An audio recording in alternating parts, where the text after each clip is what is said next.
Selamat berjumpa kembali dalam channel Meniti Jalan Insan Muttaqin edisi yang kelima. Pada edisi yang kelima ini akan membahas tentang bagaimana hati itu dapat mempercayai sesuatu. Assalamualaikum warahmatullahi wabarakatuh.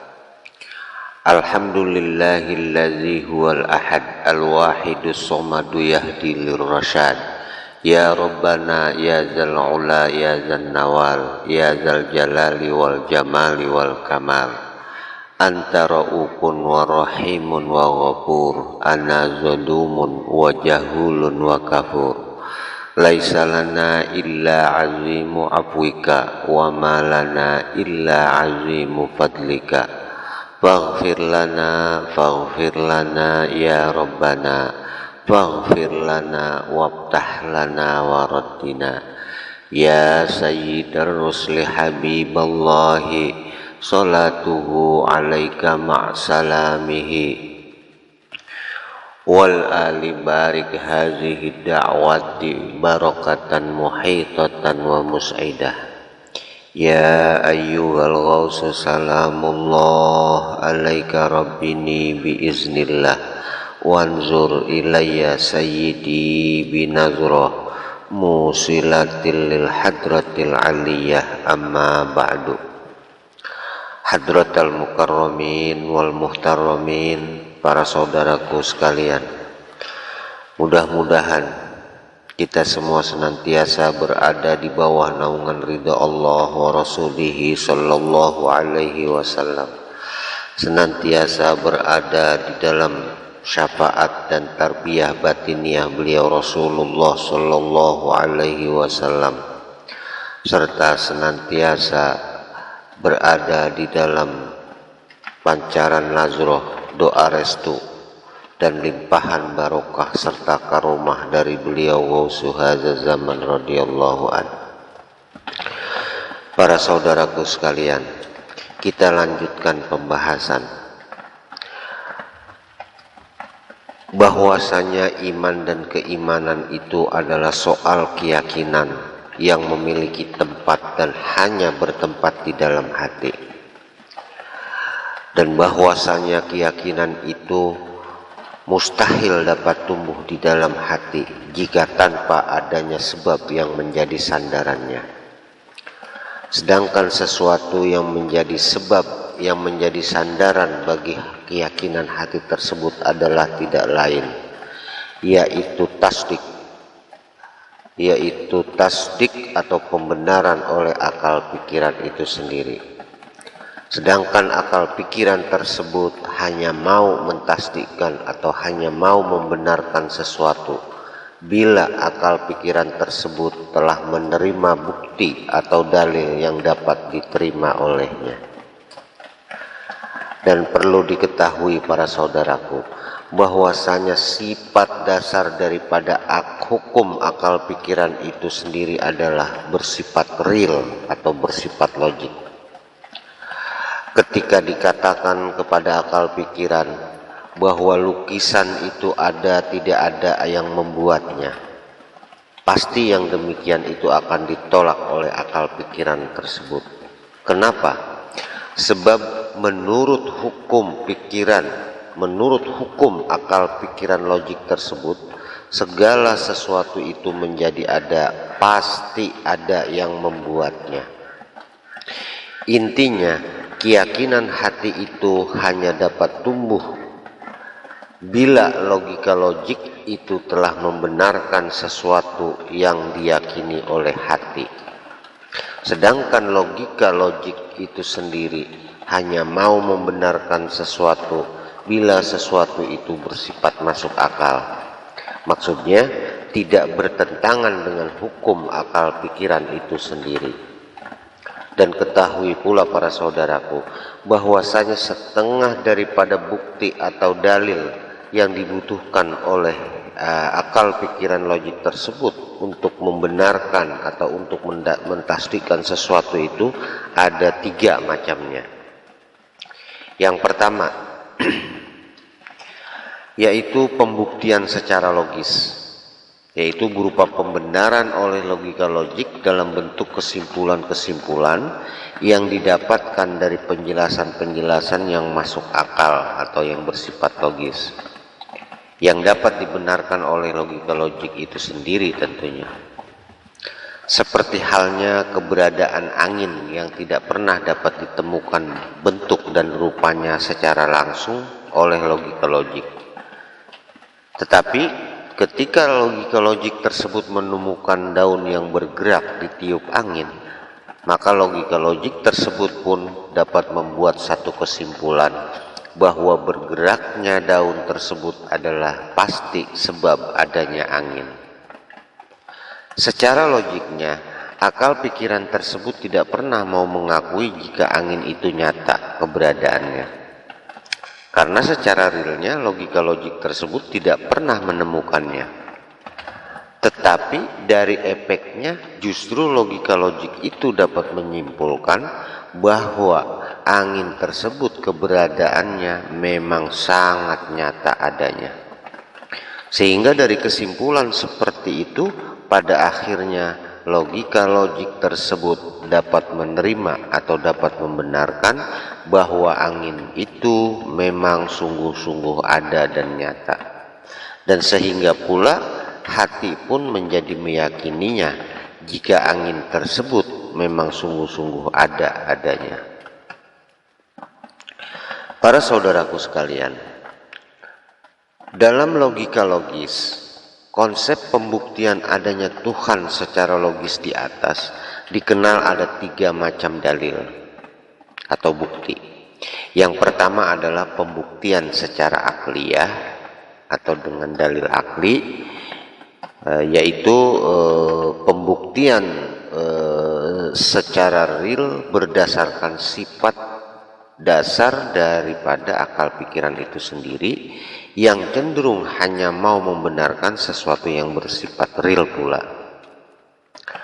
Kemudian yang kedua adalah pembuktian secara adiyah atau dalil adi, yaitu pembuktian berdasarkan hukum sebab akibat, di mana sesuai adat kebiasaannya setiap ada sebab pasti akan menghasilkan akibat. Dan pembuktian yang ketiga adalah pembuktian secara nakliyah, yaitu dalil nakli maksudnya, yaitu bukti-bukti atau dalil-dalil yang diambil dari firman-firman Tuhan atau Al-Quran. Dan khusus untuk pembuktian secara nakliyah tersebut, maka terkait dengan dalil, maka yang harus diketahui adalah bahwasanya bukti-bukti secara nakliyah tersebut bertujuan untuk menantang akal pikiran logik manusia untuk berpikir dan menyelidiki, tentunya dengan akal pikiran logiknya tersebut, bahwasanya keberadaan Tuhan itu sangat logis, sangat masuk akal keberadaannya bagi akal pikiran tersebut. Kenapa demikian? Sebab bila yang dimaksudkan dalil tersebut adalah sebuah proses akhir untuk memaksa akal pikiran untuk membenarkan sesuatu yang hendak dibuktikan kebenarannya, maka tentu saja keberadaan dalil nakliyah di atas tidak dapat diterima oleh akal pikiran yang belum membenarkan adanya Tuhan tersebut. Sebab bagaimana mungkin perkataan Tuhan atau firman tersebut akan diterima oleh akal pikiran sebagai sebuah bukti, sedangkan keberadaan Tuhan itu sendiri belum dibenarkan sama sekali oleh akal pikiran tersebut. Kemudian yang kedua adalah pembuktian adanya Tuhan secara demonstratif. Pembuktian secara demonstratif adalah satu pembuktian kebenaran yang dilakukan dengan cara melakukan langkah-langkah demonstrasi yang tujuannya adalah agar menghasilkan efek langsung yang semakin menguatkan kebenaran sesuatu yang sedang dibuktikan kebenarannya tersebut. Sehingga akal pikiran menjadi tidak berdaya, dan mau tidak mau menjadi menerimanya, mau membenarkannya maksudnya ya. Ketika seseorang tidak tahu atau belum tahu jika sebatang paku dililitkan kawat tembaga, kemudian paku yang telah berisi lilitan kawat tembaga tersebut digoyang-goyangkan atau digerak-gerakkan di dalam medan magnet, maka akan menghasilkan arus listrik pada kawat tembaganya. Kemudian karena ketidaktahuannya tersebut, sehingga akal pikiran logik orang tersebut sama sekali tidak dapat membenarkannya. Dan karena akal pikiran logiknya tersebut tidak membenarkannya, maka hatinya pun tidak mau meyakininya atau tidak mau mempercayainya. Tetapi ketika dilakukan demonstrasi di mana lilitan kawat tembaga pada paku tersebut dihubungkan kepada lampu, kemudian paku yang telah dipenuhi lilitan kawat tembaga tersebut digerak-gerakkan di dalam medan magnet, maka seketika itu pula lampu yang terhubung dengan kawat tembaga tersebut disaksikan secara langsung menjadi nyala, menjadi hidup. Maka seketika itu juga akal pikiran logik orang yang pada awalnya tidak membenarkan kemudian berubah menjadi membenarkan bahwa lilitan kawat tersebut ternyata benar-benar menghasilkan arus listrik, dan akibatnya pula hatinya pun menjadi mempercayainya, walaupun sesungguhnya akal pikiran logiknya tersebut belum menerima, belum membenarkan, disebabkan ketidaktahuannya di atas. Dan perlu diketahui pula bahwasannya dalam konsep pembuktian terhadap adanya Tuhan melalui pembuktian demonstrasif seperti di atas, umumnya pernah terjadi dan pernah dilakukan oleh para nabi dan rasul dalam bentuk mukjizat, atau jika dilakukan oleh para wali-waliullah, para kekasih Allah, maka pembuktian seperti itulah yang disebut karomah. Kemudian pembuktian adanya Tuhan yang ketiga adalah dengan metode pembuktian rasa. Pembuktian secara demonstratif dengan pembuktian rasa tersebut, keduanya itu sebenarnya tidak terlalu berbeda. Sedangkan yang membedakannya itu hanya media pembuktiannya. Pembuktian demonstratif itu lebih bersifat kepada sesuatu yang berasal dari luar. Sedangkan pembuktian dengan rasa itu sendiri lebih bersifat berasal dari dalam diri, yaitu zauqiyah. Dan ketahuilah para saudaraku bahwasanya logik seseorang itu pun pasti akan membenarkan sesuatu bila zauqiyah atau rasa orang tersebut benar-benar dapat merasakan sesuatu itu sendiri. Seperti halnya seseorang yang logiknya tidak membenarkan bahwa madu itu manis rasanya, disebabkan ia tidak mengetahuinya dan tidak pernah mengenalnya. Maka ketika ia diberi minum madu tersebut, otomatis ia akan dapat merasakannya secara langsung. Maka seketika itu pula akan mengubah logiknya dari tidak membenarkan menjadi membenarkannya. Para saudaraku sekalian, jika semua itu telah dipahami, maka dapat diketahui seperti apa dan bagaimana seharusnya memaksa akal pikiran logik ke manusia tersebut untuk membenarkan sesuatu yang hendak dijadikan satu keyakinan bagi hati. Sebab tanpa adanya pembenaran oleh logik tersebut, maka mustahil hati akan dapat meyakini sesuatu. Karena untuk meyakini sesuatu itu, hati tersebut pasti membutuhkan sandaran, sedangkan yang menjadi sandaran pembenaran atau keyakinan hati itu sendiri adalah tidak lain, yaitu tasdik oleh logika atau akal pikiran di atas. Kenapa keyakinan hati tersebut selalu membutuhkan sandaran? karena setengah daripada sifatnya hati tersebut memang hanya mau meyakini sesuatu bila sesuatu itu telah dibenarkan atau telah diterima oleh akal pikiran logik itu sendiri. Lalu bagaimana akal pikiran logik tersebut dapat menerima atau dapat membenarkan sesuatu? Tentu saja hanya dengan 3 cara pembuktian di atas, atau bisa jadi dengan salah satunya. Yang pertama adalah pembuktian secara logis, pembuktian secara demonstratif, dan pembuktian dengan rasa atau zauq.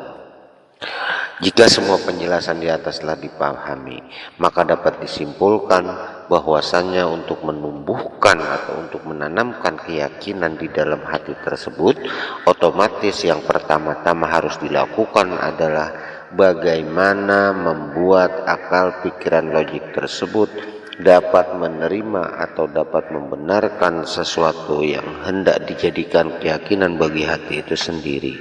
Maka begitu pula untuk menumbuhkan atau menanamkan keyakinan iman terhadap adanya Tuhan di dalam hati, otomatis yang pertama-tama harus dilakukan adalah tentu saja bagaimana membuat akal pikiran logik tersebut dapat menerima atau dapat membenarkan bahwasanya Tuhan itu memang sungguh-sungguh ada adanya. Demikian para saudaraku sekalian, dan akhirnya saya memohon maaf kepada para pembaca dan para pendengar sekalian atas segala khilaf dan kesalahan. Ambillah yang baiknya dan buanglah yang buruknya. Jangan langsung Anda terima semua yang kami sampaikan, tetapi cernaklah, bahkan bila perlu diskusikanlah dengan orang-orang yang ahli di bidangnya. Kemudian amalkanlah jika yang kami sampaikan ini adalah merupakan kebenaran. Semoga Anda dan kita semua benar-benar menjadi manusia-manusia yang bertakwa di sisinya. Amin, amin, ya rabbal alamin. Wabillahi taufiq wal hidayah, wa minar rasul, wa min rasulillahi sallallahu alaihi wasallam as-syafa'ah wa tarbiyah, wa minal ghaus, wa min ghausi hadza zaman radhiyallahu an-nazrah wal barakah. Wassalamu alaikum wa alaikunna warahmatullahi wabarakatuh.